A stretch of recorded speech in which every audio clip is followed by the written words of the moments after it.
Hey guys, in the last chapter we saw the difference between Abel and Cain's attempt to be made right before God. Abel trusted in God's sacrifice for his sin provided by God, but Cain attempted to use his own effort to get in with God. God had no regard for Cain or his offering, and God attempted to bring Cain back into an understanding of how he might be redeemed like Abel. He said, Sin's desire is for you, but you must master it.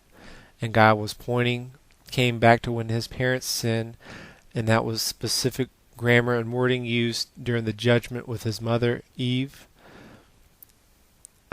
He was trying to get him to understand how he might be redeemed, how God provides the sacrifice. Instead, Cain killed Abel and then followed his wicked generations.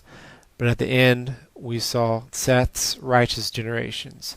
And Seth's righteous generations is what is really the focus point on Genesis chapter 5. And we'll cover all of Genesis chapter 5 very fast because it's mostly a list of names. And we'll cover a little bit about Genesis 6 verses 1 through 4. And that's probably one of the most difficult verses in the Bible to go through. So we'll only get through 1 through 6, but 1 through 4, specifically 2 through 4 of Genesis 6 is where things get a little difficult. So without further ado, let's get started. Verse 1 of Genesis chapter 5. This is the book of the generations of Adam in the day when God created man. He made him in the likeness of God. Book here, more accurately, for our English language, means missive. It will be a missive or a written order of Adam's generations. Notice that the beginning of this written order is the literal beginning, in the day when God created man, or on the sixth day.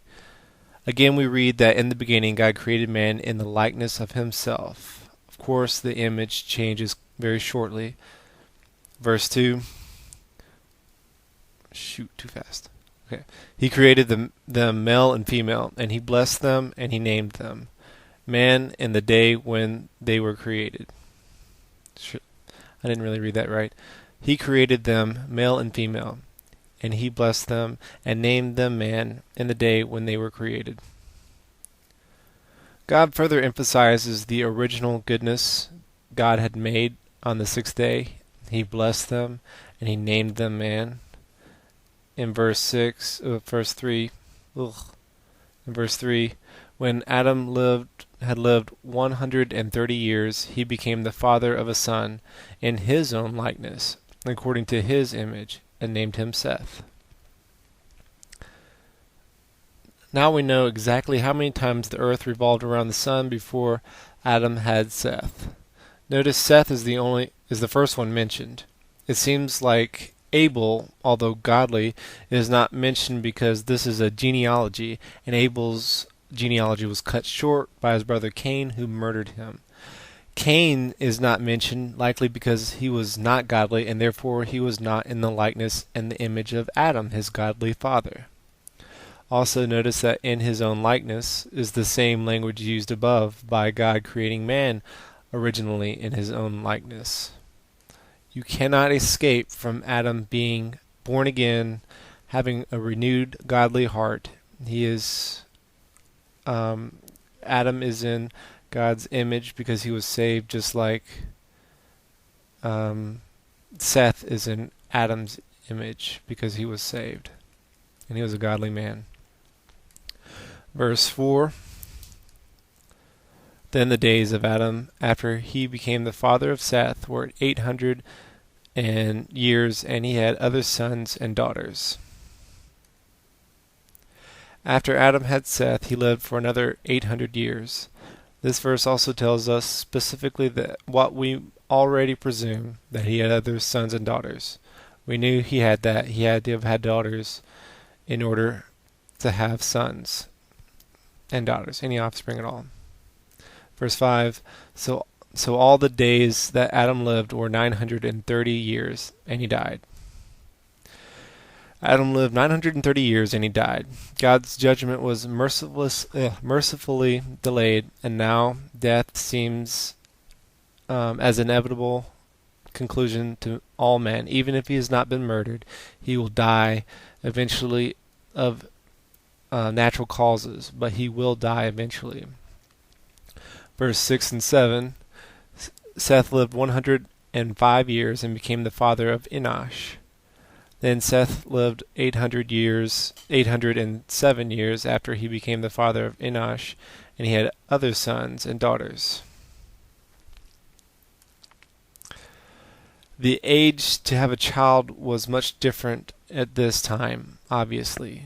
100, and it's kind of bizarre for us nowadays. Seth lived another 807 years after Enosh, also having sons and daughters. Enosh is the last name mentioned in the last chapter that we studied last time. Verse 8 and 9, so all the days of Seth were 912 years, and he died. Enosh lived 90 years and became the father of Canaan. Or Canaan. Sounds a lot like Cain. Well, we'll see the reason why that sounds a lot like Cain. Seth lived 912 years and he died. Enosh became the father of Canaan at 90 years. Canaan, like Cain, means possession, likely because he would possess land. Verse 10 and 11, and we're going to be flying through these because these verses are a lot easier to understand. We're just understanding names, and they're very repetitive. So we'll go through these pretty fast. Then Enosh lived 815 years after he became the father of Canaan, and he had other sons and daughters. So all the days of Enosh were 905 years, and he died. Enosh lived another 815 years after Canaan, after having other sons and daughters, and he died at 905 years old. Really nothing spectacular. And this is going to continue. Verse 12, Canaan lived 70 years and became the father of Mahalalel. At 70, Canaan became the father of one of the funniest names in the Bible to pronounce. Mahalalel means praise of God. So if you laughed at Mahalalel, you've just sinned because I'm just kidding. But Mahalalel is encouraging name for the godliness of Seth's offspring at this point. Mahalalel. I can't wait to pronounce that a bunch coming up. Verse 13, then Canaan lived 840 years and after he became the father of Mahalalel, and he had other sons and daughters. So all the days of Canaan were 910 years, and he died. So all these people are dying of old age or murder. They will die, all of them, just like we all die today. Okay. Canaan lived another 840 years after Mahalalel, also having other sons and daughters, and died at 910 years of age. Verse 15, Mahalalel lived 65 years and became the father of Jared. That reminds me of the diamond commercials. Oh, he went to Jared. He went to Jared's. At 65, Mahalalel became the father of Jared. Jared's name means descent, maybe because he was the descendant of so many others. I'm not really sure. I wish there was more of a reason for his name. His name could mean a lot of things.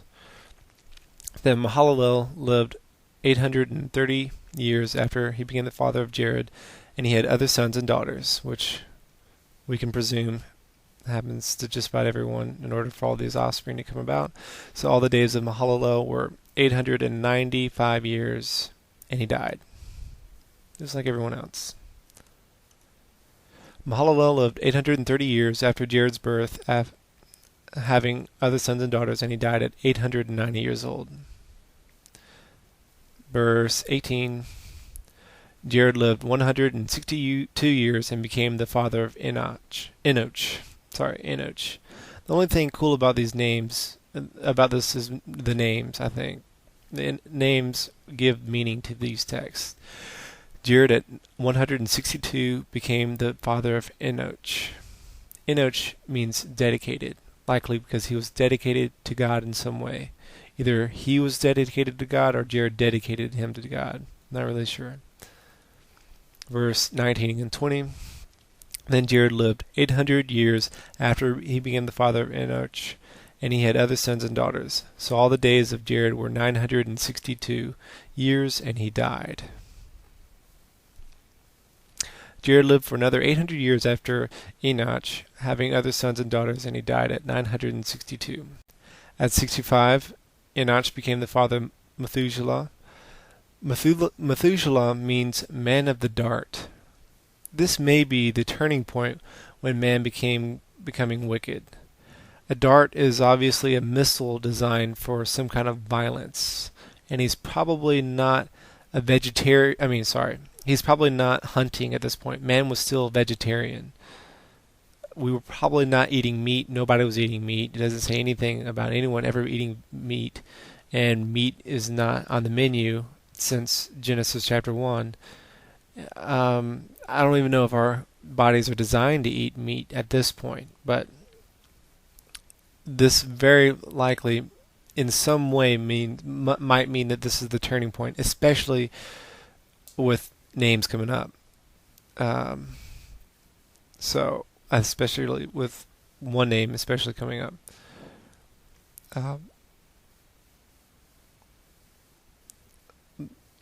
So verse 22 and 23. Then Enoch walked with God 300 years after he became the father of Methuselah, and he had other sons and daughters. So all the days of Enoch were 365 years.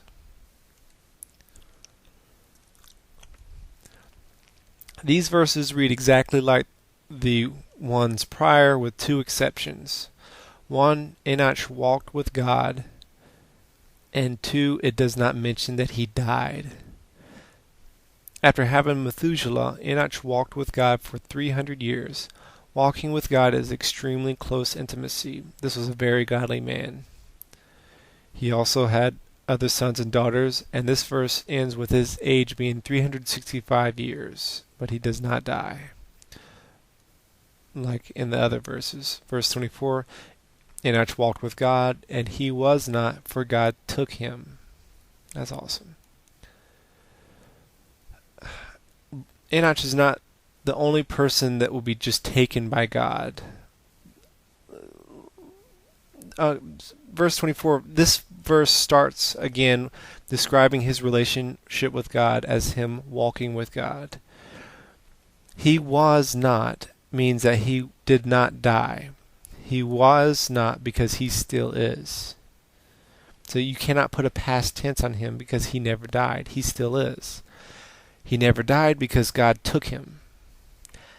I think this is my guess, but this is a physical act that God uses to signify afterlife of godly men. Moses will not say that this is the last person who walked with God. In fact, in the next chapter, it will say that Moses walked with God. Yet, Moses isn't taken. The only other person in the Bible who's taken like this is Elijah, who also was taken up by God and did not die. But at this early stage, this must mean all these people that are dying, in my opinion, that God is saying, hey, when you die, if you're a godly man, you won't die. This is a form of communication. You will live forever. You won't even die. You'll live with me. And guess what? That's where people go when they die, is they go to heaven.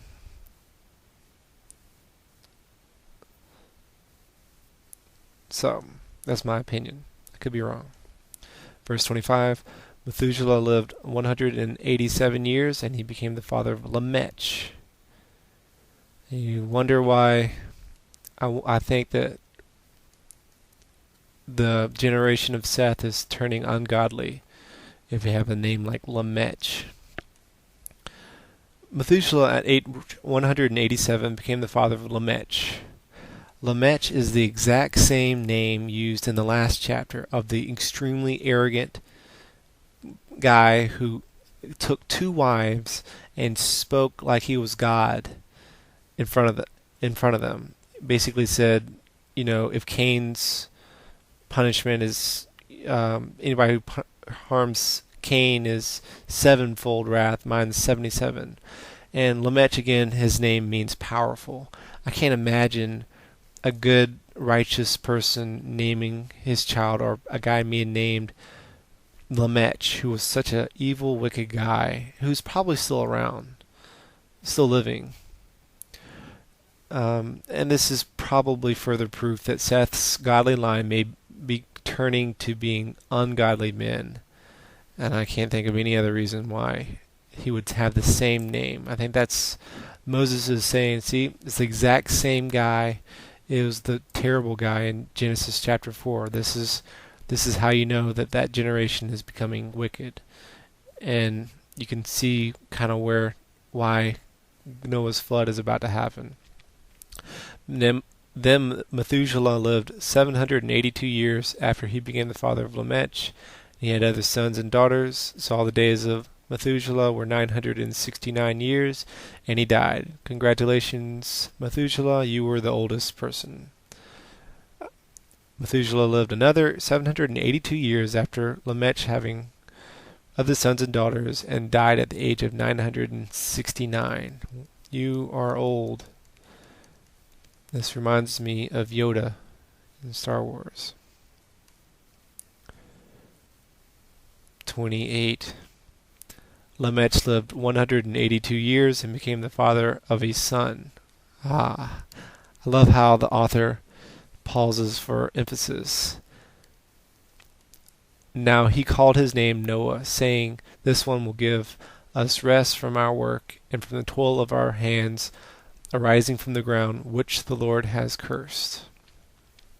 At age 182, Lamech fathered a son. The name of the son is delayed for emphasis. Lamech named the son Noah, because he will give us rest. He will give them rest. And guess what? Noah's name means rest. Further indication that Lamech is evil is seen when Lamech names his son Rest, because it seems like he will do most of the work, giving all the other family rest. I'm not sure when he names his son or why, but maybe I don't know. You can he'll be doing a lot of the work, so that's why his name is Rest. Later, Noah will be seen by God as the only righteous person still on earth. The only one. There's no 2 righteous people. He will be the only one. So it's very likely that Lamech is evil. I mean, every indication is showing that it's evil. He's evil.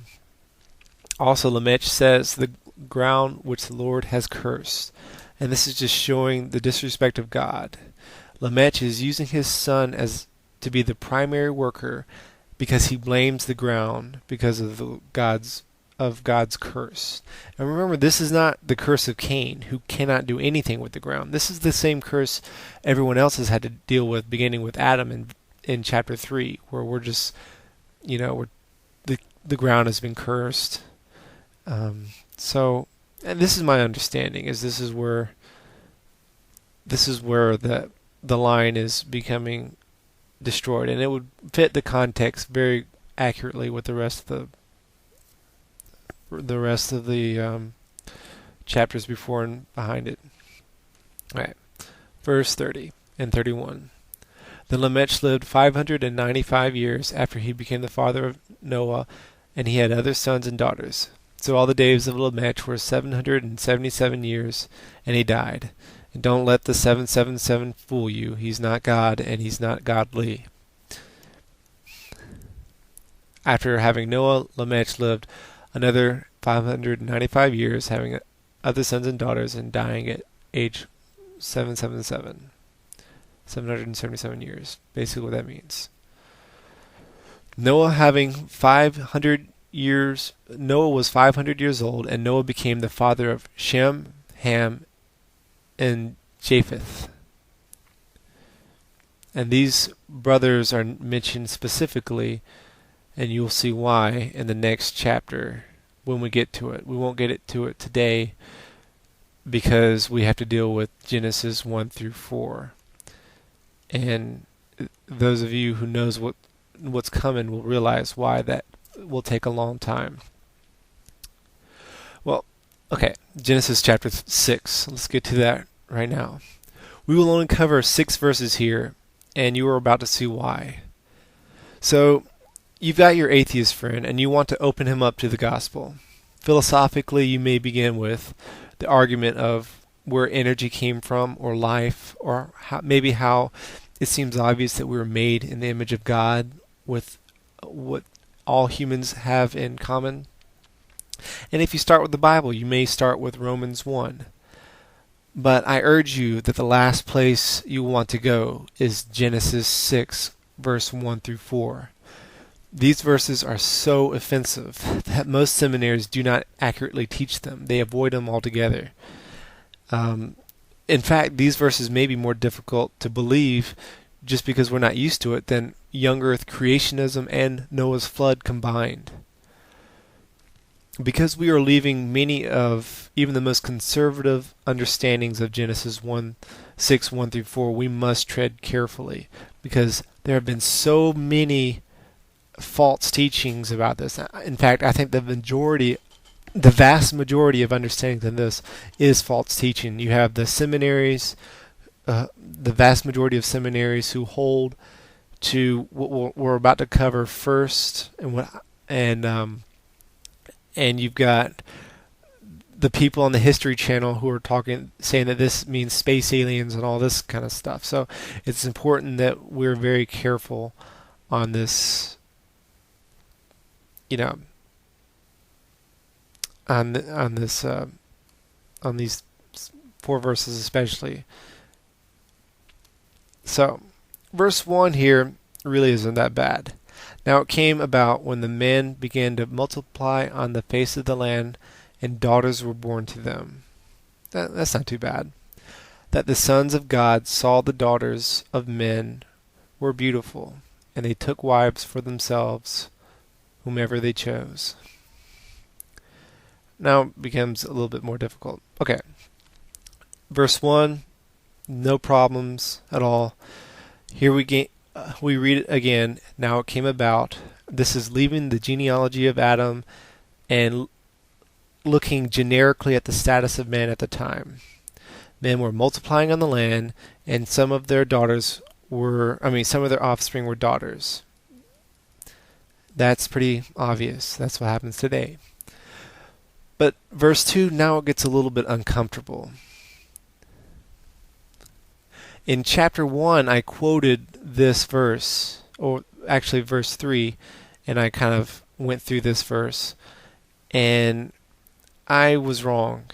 I used the typical seminary way of explaining verse 2, that Seth's godly line and Cain's ungodly line were intermarrying, and Seth's line was becoming polluted, and that's what created all the ungodliness. That is incorrect. We need to understand what does sons of God mean. In the Old Testament, sons of God always mean angels. Everywhere in the Old Testament, sons of God means angels. Well, more specifically in Job.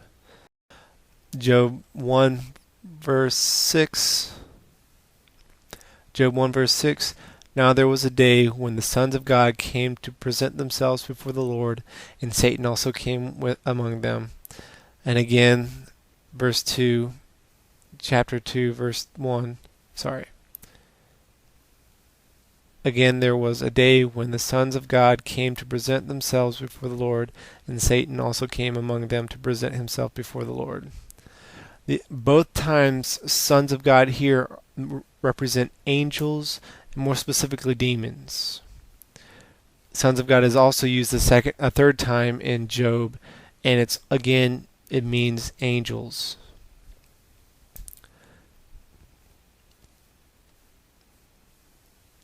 And also the Psalms, Also, the Psalms use sons of the mighty. And when it says sons of the mighty, it might as well be saying sons of God, because it also means angels. Everywhere in the Bible, in the Old Testament, where it says sons of God or sons of the mighty, it is talking about angels. So, Paul says that man is the glory of God, and women are the glory of man. And this is why women are so beautiful. The fallen angels recognize their beauty, which was made for man, and they probably possess man in order to have a perverted, very, very perverted relationship with them.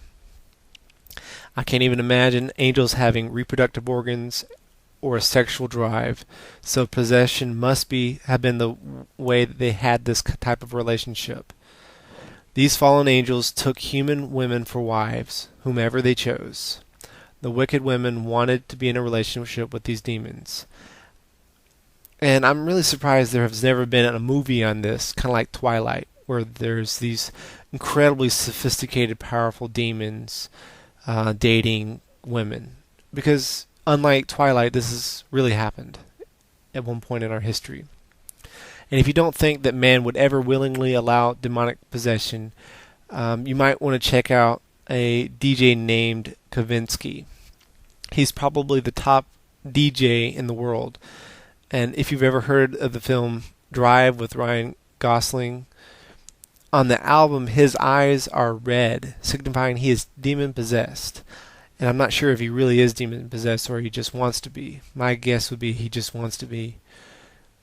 In his song Pacific Coast Highway, the song uses excerpts from a famous car chase called the Garden City Ghost Car. And you could YouTube that if you want, where the driver of the pursued car acts possessed, and at the end of the chase supposedly supernaturally drives past the fence without even physically touching the fence, and the police car has to stop. Well, this chase has since been debunked, but he uses it a lot in the theme in his song, or his just kind of like his theme especially in his song Protovision, where at the end he supernaturally goes past the fence just like in the car chase, and then when the cop gets out of his car and is amazed, he appears behind the police officer who was chasing him. His eyes turn red like he's demon-possessed, and then he crushes the police officer against the wall. It's not very righteous DJ, if you ask me. Also, you could use the success of pagan religion like Wiccan, which actually searches the Bible to find pagan material for ideas to use in their own witchcraft worship. So this shouldn't be that much of a shock that people would want to have demonic possession. Demons will give us supernatural powers, and we don't even have to have a relationship with God in order to get which sometimes is appealing to fallen man. So we don't have to give ourselves to a godly God. We can enjoy our sin and give ourselves to demons, but we might become slaves to them, like many of the people especially in the New Testament. So because that's such a controversial topic, let's prove the point that this is in fact talking about demons.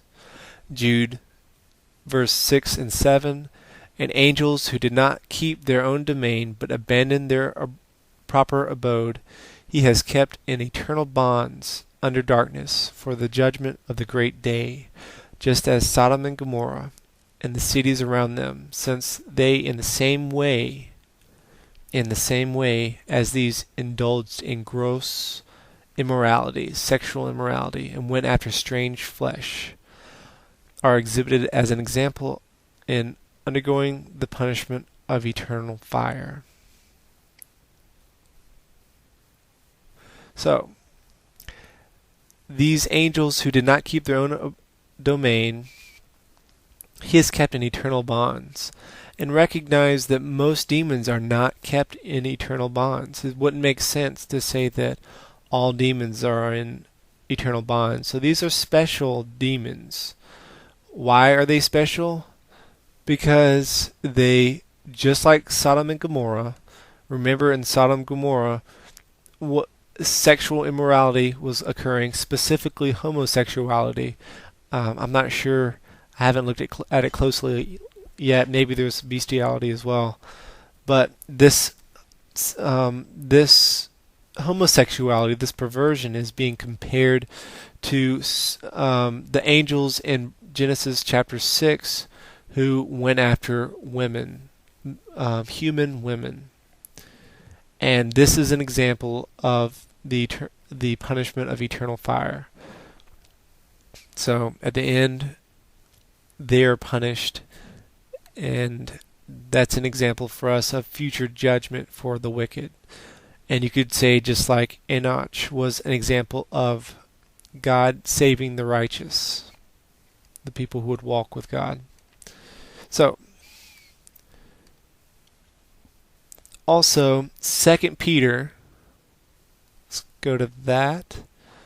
2 Peter, for if God did not spare angels when they sinned, but cast them into hell and committed them to pits of darkness reserved for judgment.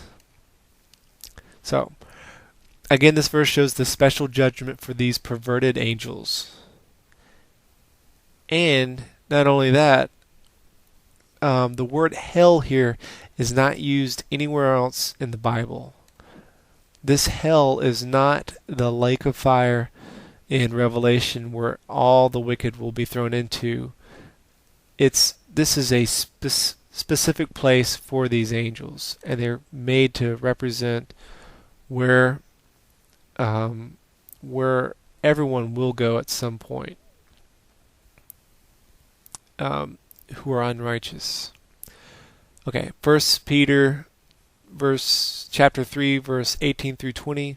For Christ also died for sins once for all, the just for the unjust, so that he might bring us to God, having been put to death in the flesh, but made alive in the Spirit. Sorry, Advent Church. Once you die in the flesh, you are instantly made alive in the Spirit. In which he also went and made proclamations to the spirits now in prison, who were once disobedient, when the patience of God kept waiting in the days of Noah. These are specific spirits, which are angels, who were disobedient in the days of Noah. This is inescapable. These are specific people who exist, angels that existed at this time, who were sinning in such a way. As bizarre as it is, these angels were having marital relationships with humans. So,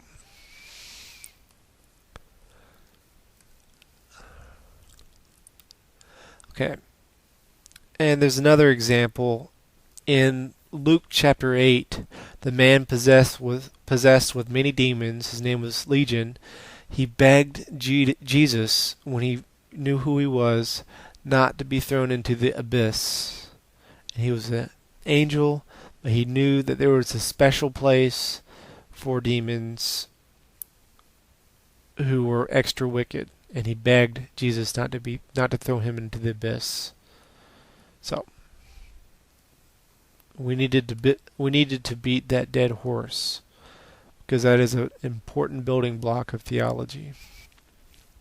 Verse 3, Then the Lord said, My spirit shall not strive with man forever, because he also is flesh. Nevertheless, his days shall be 120 years. These 4 verses are meant to show the deep depravity that man has fallen into before God judges the world with the great flood. Strive here means to contend or to plead. God's Holy Spirit will not always give grace and plead man to be redeemed, because man is flesh. Flesh here means fallen man, evil in God's sight. Man is no longer in God's image, but he is in fallen man's fleshly image. In 20 years, God will unleash his great judgment. And just like judgment is spared for Adam in Genesis 3, where his death is graciously spared, or not really spared, but postponed. Judgment here again will be postponed by 120 years. That's pretty cool. Adam lived for 900 years, and all these people lived for like 900 years, and they had time to repent, and God gave these people 120 years. Genesis 6 verse 4, and we get a little bit back into the offensive side. The Nephilim were on the earth in those days and also afterwards, when the Son of God came into the daughters of men, and they bore children to them. Those were the mighty men of old, who were of old, men of renown. So, again, another offensive verse. This is also not taught in seminaries very often. The Nephilim were giants. This is where you get all those YouTube videos of people pretending to dig up enormous humans that are like 36 feet tall. I'm not really sure how tall these giants were, but the tallest person specifically mentioned in the Bible was King Og, and his height was 9 cubits, or about 13.5 feet tall, which was still pretty tall. 13.5 feet. And these giants did not have any genetic deficiency that made them weak. They were very powerful. Apparently the Nephilim would not be around forever. The actual quote is, "Were on the earth in those days, and also afterwards, when the sons of God came into the daughters of men, and they bore children to them." They would continue to be around after the flood. That's where it says, and also afterwards, and after the flood, but not forever. So these are temporary giants. The reason why you don't see them today is because they kind of died out. I don't know why. Maybe because of how many ridiculous amount of calories they must have had to eat in order to continue to live, but they don't exist anymore, and you probably know that. Some have interpreted this meaning that the Nephilim were created when the demons had relations with the daughters, and this is actually a serious problem. In fact, some even use 1 Corinthians chapter 11 to say that women must wear hats to cover themselves from the angels, and literally they will cover themselves with big, huge hats, or believe women should do that, so that the angels kind of, I guess, looking above from the clouds wouldn't look down and see beautiful women and try to, I don't know, get a relationship with them. And that we'll get to 1 Corinthians 11 later, but that's not what that verse means. And the Nephilim was a temporary people, and they had no relationship at all with the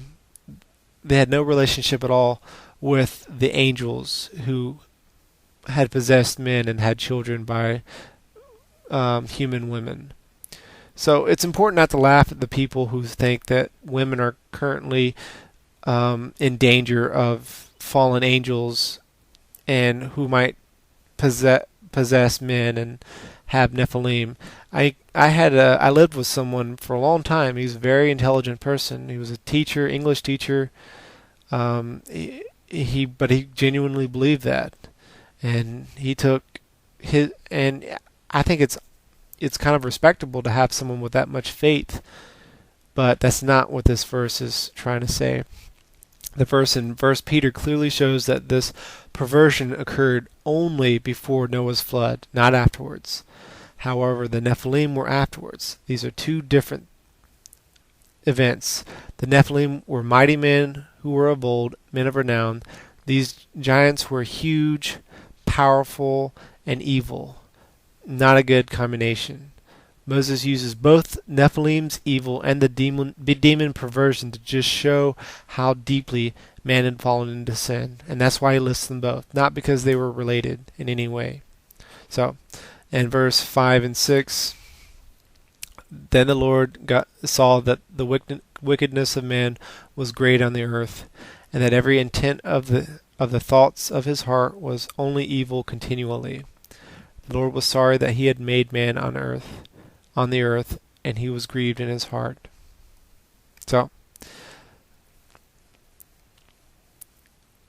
the fallenness of man is confirmed in verse 5, and we will see what God does to this evil the next time. We'll try to cover all, or at least a good chunk of Noah's flood. So, hope to see you then. Bye.